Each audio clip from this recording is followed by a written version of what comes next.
When Chelsea Manning, formerly Bradley Manning, was 13, the U.S. government announced it had launched Operation Infinite Justice. Operation Infinite Justice sought to punish the perpetrators of the September 11, 2001 attacks, destroy Al-Qaeda, and end the reign of the Taliban. Operation Infinite Justice was renamed Operation Enduring Freedom after protests from Islamic scholars, who argued that God, not the U.S. government, was the arbiter of justice. But freedom, it seemed, was something the United States could give and take away. When Manning was 14, the Bush administration announced that detainees in Guantanamo did not deserve protection under the Geneva Conventions and that torture was justified. When Manning was 15, the U.S. invaded Iraq in response to fabricated reports that Saddam Hussein had weapons of mass destruction. When Manning was 16, U.S. soldiers tortured and sodomized prisoners in Iraq's Abu Ghraib prison. When Manning was 17,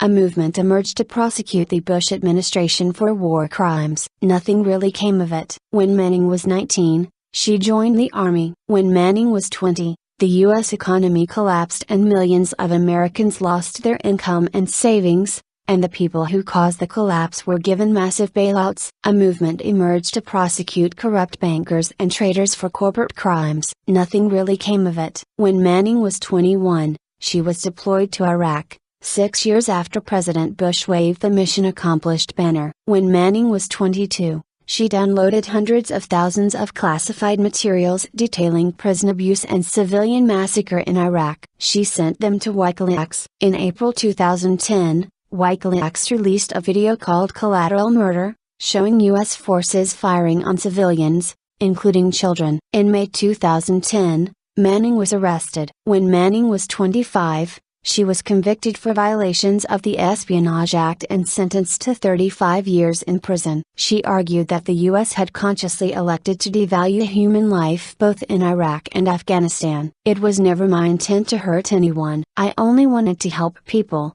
she wrote in a letter to President Obama. "When I chose to disclose classified information, I did so out of love for my country and a sense of duty to others." When Manning was 25, she sought justice, and lost her freedom. A nation of laws. Chelsea Manning, like Edward Snowden, is of a generation that came of age as American institutions eroded. Their country is unrecognizable from what it was at the turn of the millennium, when officials struggled with problems like how to spend the budget surplus accumulated during years of peace. Since the start of the War on Terror, the United States has become a war-battered, economically vulnerable nation where crimes, corporate, state and civilian, increasingly go unpunished and the few profit off the suffering of the many. Our wars and recessions go on for years after they end. We solve problems by declaring them solved. Mission accomplished. Heck of a job. Economic recovery. When Manning acted, she did so out of a conviction that her nation was what it proclaimed itself to be instead of the country it had become. She believed that violations must be exposed to be remedied. She believed that violations could be remedied. A belief many Americans, grown cynical and wary, have abandoned. But she no longer had faith in institutions as avenues of accountability. Leaks are a plea to the public to hold to account the institutions that betray them. In 2011, President Obama gave a statement to the press when questioned by a Manning sympathizer. "We are a nation of laws," he said. "We don't let individuals make decisions about how the law operates." Manning broke the law. Notably, "We are a nation of laws" is the same initial response Obama gave in 2013 after the acquittal of George Zimmerman in the killing of Trayvon Martin. The reminder that we are a nation of laws serves to keep us from asking whether we are a nation of justice. When institutions collapse, we are left with ideals. Law is an institution, justice is an ideal. But the media present the leaks largely as a question of allegiance, a battle between those who defend government and those who seek to destroy it. Tribal feelings determine how you view the significance of Edward Snowden's revelations,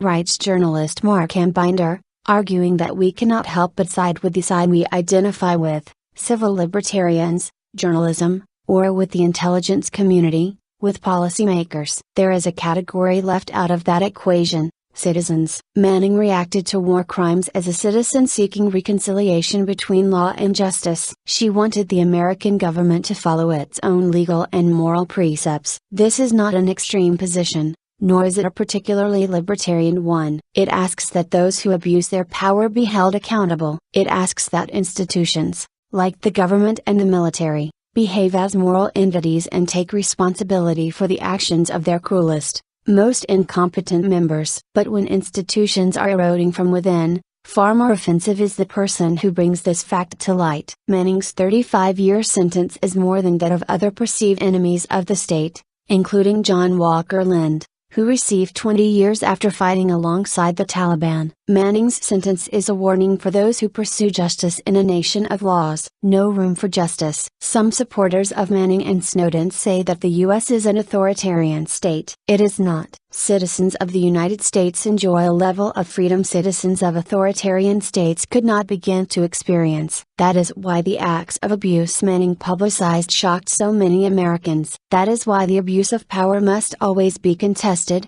because unlike in authoritarian states, it can be. The debates surrounding Snowden and Manning tend to revolve around terminology, heroes or villains, whistleblowers or traitors. It is more useful to examine what they revealed and why they felt there were no alternate avenues for reform or recrimination. When America was attacked, it responded by attacking itself. On September 11, 2001, Al-Qaeda attempted to bring the U.S. down, and failed. Instead, we nearly did the job ourselves, through a decade of botched warfare and economic malfeasance. In WikiLeaks, we see a similar phenomenon. In a 2006 manifesto, Julian Assange wrote that leaking classified information would create paranoia and fear, leading to government panic and loss of state power. Officials are behaving as he anticipated, using extreme tactics, such as the UK's 9-hour detention of David Miranda, the partner of Snowden's supporter Glenn Greenwald, to curb perceived abuse. Defenders of these harsh,